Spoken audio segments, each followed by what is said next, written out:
welcome to the Toffee Blues, your source of all things Everton. We're going to talk about Andre Gomes today because some rumours have come out that he wants to stay, basically. He doesn't want to go back to Barcelona. Paul Joyce has come out with the rumours, so I'm joined by Max today. How's it How's it going? going? I'm alright, Tom, lad. How are you? Decent, yeah. We've been wanting to get on the show together for a while, so happy that John's let us do it. Buzzing. Fantastic. The dynamic duo in place Yeah, finally, like. the Tom and Max show, it's the future of the Toffee Blues. Watch out. Make sure you stay tuned. But yeah, Paul Joyce has put a tweet out from the Times to say that Everton believe that Andre Gomes does not want to go back to Barcelona. Everton hope that Gomes' desire to remain at Everton will help discussions for a permanent move over the coming months. So it's positive, positive signs from Gomes. It sounds like he wants to stay. He doesn't want to go back to Barcelona, even though he might cost a fair bit. But do you think there's any? Do you think there's anything in that, Max? Do you think that's legitimate? Do you think he does want to stay? Yeah, definitely. I think what radiates from that to me is like the first line. Andre Gomes has said he doesn't want to go back to Barcelona. I mean, me and you, obviously, we follow Barcelona quite closely, and we know he was a bit of an outcast there. He didn't quite integrate how he would have imagined. And he's found himself on our doorstep, and the club and himself just seemed like a really perfect match. You coming away like, we've just come away from that 1-0 derby defeat there, and we're going, you know what, Andre Gomes, what a footballer. He's I don't know. Would you say he's our best midfielder? I mean, I'm still firmly in Idrissa Gueye's corner. I think the impact that Idrissa Gueye's had in terms of his defensive work rate is absolutely impeccable. But technically, he's probably our best midfielder. Head of Sigurdsson. Oh, see, we're getting into some good discussion here already. But it's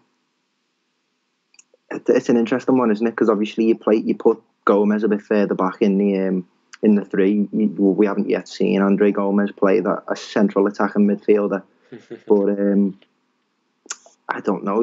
You take him on a permanent all day long, though, wouldn't you? Definitely, yeah. I think he might cost a fair bit though, because he went to Barcelona for a considerable amount of money. Having I think he was touted as a replacement for Xavi, or will have been Xavi at the time, but he didn't quite live up to expectations there. But he might cost us a fair bit, because I expect Barcelona will want to recoup most of that fee, if not all of it. So it might be difficult, but obviously if he wants to join the club, then it's a positive, because maybe that'll play a part in the deal. Do you think that would affect the deal and Barcelona's price? Do you think the budge to do with his desire to come to the club? So I've said several times before, particularly with Barcelona, they're always a tricky club to negotiate with, because you never know what clause they're going to insert into deals, what fee, what percentages are going to be added on, after how many games do we have to give them X amount or Y. And at the end of the day,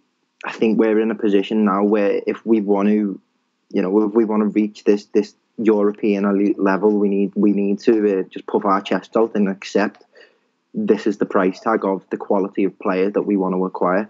You could put the case forward that even bringing Gomes in on a loan was, quite a risky one. He wasn't playing consistently for Barcelona, had a history of injuries. Confidence obviously would have been low. You could say that the decision to bring him in alongside Luca Dean and Yerry Mina was absolutely brilliant. Could have helped him bed into the team a lot more. But you think as well, Yerry Mina, Luca Dean, they're permanent signings. I'm sure they're going to be, pulling on his coattails every 5 minutes saying, come on, lad, sign. And I'm sure that's what Evertonians will want them to be doing, and I can't imagine them to be doing anything else. Would he get back into the Barcelona side? Arthur's playing absolutely phenomenally. Like, I'm surprised how well he's took to Barca. Like, he looked like he's been there for like the last 5 years, and I think he's the player that they wished Andre Gomes would have been. Probably could you see him? Well, could you see him getting back into the Barca team? Not at all, to be honest. I don't think there's a way back. But I don't think he'd be the same player there either, to be honest. I think he's a player who's massively dependent on confidence, whereas like midfielders usually can play through stuff like that, but he is massively dependent on confidence. And I think if he did go to Barcelona and they did want to keep him because of his form, I don't think he would show the same form there anymore, because he's obviously comfortable at Everton, and he wasn't comfortable at Barcelona. I know he came out and said so publicly. He said it was a nightmare playing for Barcelona, so I don't think he'd be happy there, and that would reflect on his football. But obviously he's happy at Everton, and that's why he's playing so well. So I don't think for that reason anyway, but also because he might not get back into that team at the moment, because obviously they've got class midfielders like Busquets has still got years left in him. Obviously his half is brilliant, the new Xavi. And then I doubt there's space for him, to be honest. Apart from that, obviously they've still got Rakitic as well, and Vidal. Vidal, yeah. They've signed a couple, and obviously the young lads coming through as well. They wouldn't want to block those coming through, because they haven't got many young players coming through anymore. So the likes of Sergio Roberto, Rafinha, Denis Suarez, they wouldn't want to block their progress as well. So I doubt it, to be honest. I think it's pretty much a given. But no, I say a given. I wouldn't want to guarantee it, but it's destiny for Andre Gomes. Surely it's his next move, really, isn't it? Fingers crossed, mate. I think he'll be pleasantly surprised with how well he's adapted to the Premier League. If you look at these foreign imports that have come into the league, particularly those to teams outside of the top six, I think we've got a prime, case number one in Davy Klaassen.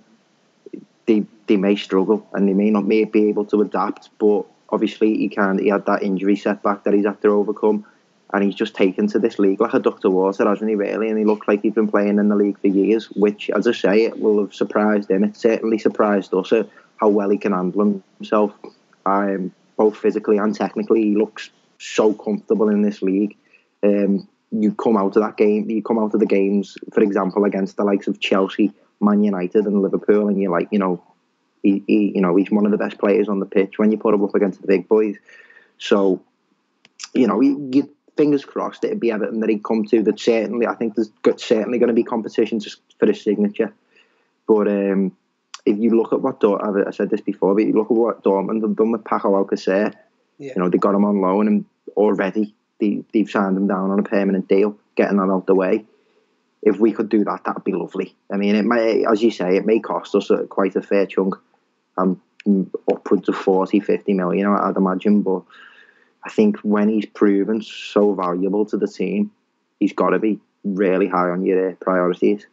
Yeah, I think so. I think he'll end up being possibly a crucial part of that team. Like you think if you were to replace him with Schneiderlin at the moment, the team wouldn't be the same, would it? So I just think he will end up a crucial part of that team, and we will have to pay whatever amount of money, and maybe that'll work out better for Barcelona because they'll end up getting more money. Maybe that's why that's why he's on loan with a decent amount of money coming through. They'll obviously appreciate that, but I think that's what we think of Andre Gomes anyway, in Paul Joyce's comments. So hopefully, fingers crossed, he will be able to get that deal over the line as soon as possible, whether it is January or next summer when his loan expires. So that's our take on Andre Gomes anyway. Let us know what you think also in the comments, whether you'd like to sign him on a permanent. Anyone who disagrees, because I doubt there is anyone, but if you're one of those who's not a fan and doesn't want to sign Andre Gomes on a permanent, then let us know in the comments. But make sure that you like the video and subscribe to us anyway. So thanks a lot for watching, and join us next time on the Toffee Blues.